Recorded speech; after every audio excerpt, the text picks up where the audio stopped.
Well, thanks for joining us today, Kerry. If you could start with a brief bio, that would be awesome. Yes, I'm Kerry Emanuel. I'm a professor of atmospheric science at MIT, where I have been on the faculty since 1981. And I specialize in research in tropical meteorology with a specialty in the physics of hurricanes. Awesome. All right, so let's get started. Back in 2017, you called that hurricane season, and I'm paraphrasing, a glimpse into the future.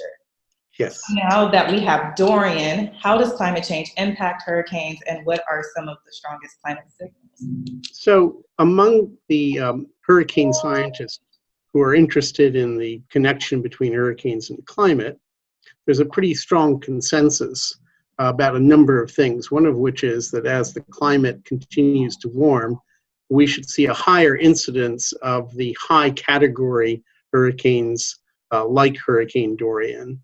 And that the storm surges, which are often the most lethal aspect of hurricanes, will get worse, not just because the hurricanes are more intense, but because sea level is rising. And finally, that a given hurricane is expected to produce a lot more rain going forward. So those are the things we're pretty confident about based upon theory, models, and the observations are beginning to show that. But we're less confident about, but which is less consequential, is that the frequency of the weaker hurricanes, we don't quite know what's going to happen with that. So what are some of the biggest threats to the Carolinas from Dorian? The main threat from Hurricane Dorian is going to be coastal flooding. This is because it's a fairly large, not very rapidly moving storm, which is also fairly intense. It's not setting any records for intensity now, but it's big. And because of the geometry of the storm and of the coastline, that will be the big threat. But there will also be wind damage pretty close to the coast. And there is the threat of flooding from very heavy rains from this slow-moving storm.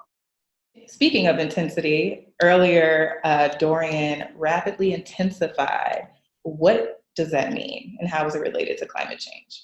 So that's a very good question. One of the things that keeps hurricane forecasters awake at night is the prospect of going to bed with a tropical storm and waking up the next morning with a high category hurricane about to make landfall. Mm-hmm. So the NOAA defines rapid intensification as a change in intensity of more than 30 nautical miles per hour or knots in 24-hour period.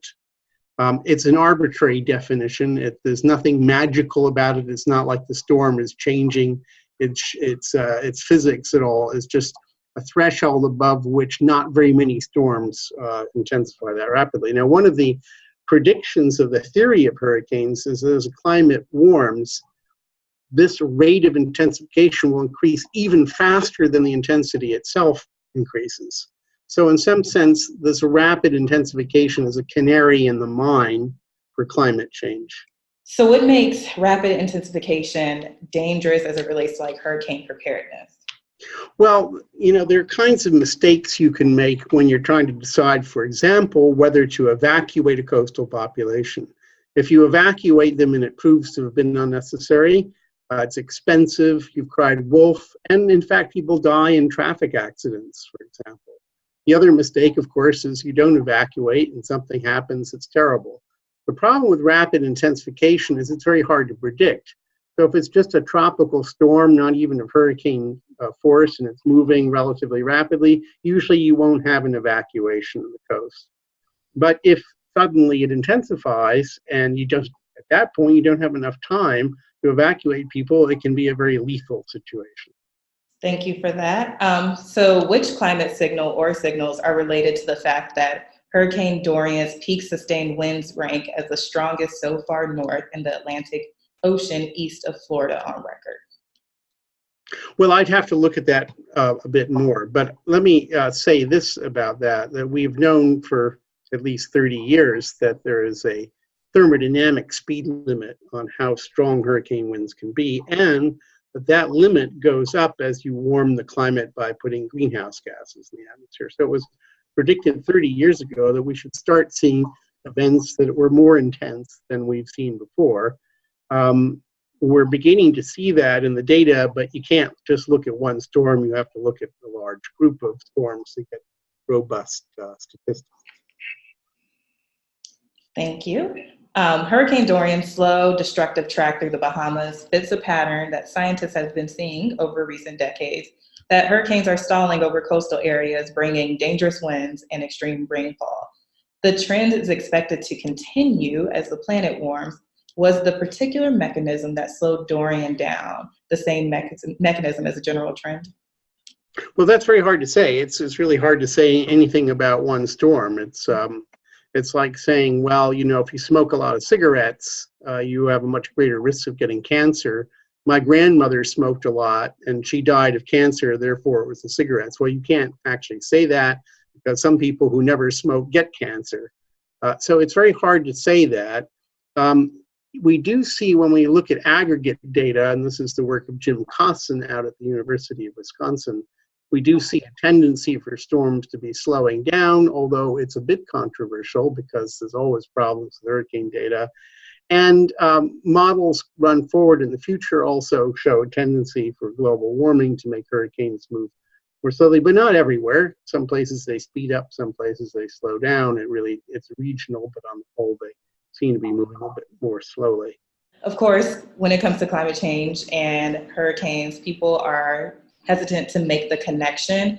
What could people say with confidence when talking about climate change in the context of storms like Dorian? Well, I think the things that we're really confident about is that the speed limit on hurricane goes up. And that means that we'll see more Cat 4s and Cat 5s in general, not everywhere to be sure, but in general around the planet. That's what we expect to see. It's hard to see in data because Category 4 and Category 5 storms are still pretty rare, so there's not a lot of data on them. But what data we do have seems to suggest that. And because of that, and because of sea level rise, we're quite confident that we'll see, unfortunately, higher storm surges. And we're confident, very confident, that we're going to see heavier rains from tropical cyclones. Great. Those are all my questions. Is there anything else you would like to add? Well, I think it's important to look at the damage and mortality from tropical cyclones, not just as a meteorological phenomenon, but also meteorological/sociological problem. And one of the things to bear in mind is that in the United States, almost uniquely among developed nations, we have had in place for a very long time policies that encourage people to build and live in risky places. In fact, we underwrite that risk rather massively in 2 or 3 different ways.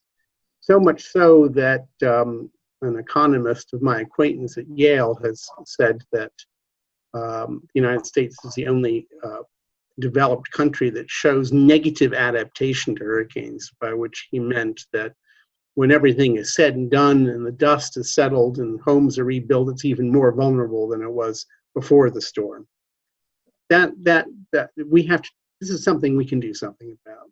We can't do anything about Mother Nature, although certainly we could do a lot better job than we are doing now in trying to curb greenhouse emissions. But we can at least solve the policy problem. We know what the policies are, and we just have to have the courage to stand up to developers and others who like the status quo. Well, this is another question that came up while you were speaking. Do you think it is possible to, when covering climate change, to also talk about the human impacts instead of just the science? Oh, absolutely. We have to talk about the human impacts. And in fact, there is a branch of science that deals with human impacts. And hurricane risk is becoming a very serious in the insurance industry, but it's also becoming an active topic of academic research. So this coming June, we're having a big hurricane risk summit that will involve some of the key players in this field of research to try to understand the intersection between a natural phenomenon, a hurricane, and human well-being and what can be done about that. So yes, absolutely, we should talk about human impact.